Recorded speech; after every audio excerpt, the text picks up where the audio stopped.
Identify the core assumptions of an ideal gas. An ideal gas is a theoretical model described by the kinetic molecular theory, KMT.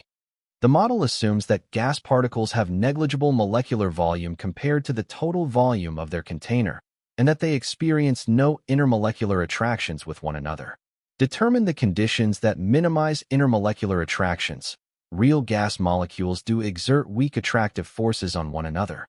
To minimize these attractions and behave more ideally, the gas must have high average kinetic energy, so the molecules move too fast to be affected by attractive forces. This is achieved at high temperatures, 500 Kelvin rather than 50 Kelvin. Determine the conditions that minimize particle volume effects. Real gas molecules occupy a finite physical space.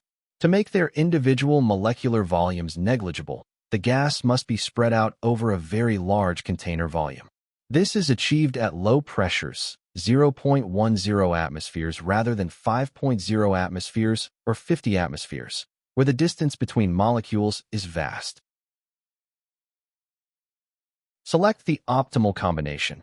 Combining these two factors, a real gas behaves most like an ideal gas under high temperature and low pressure.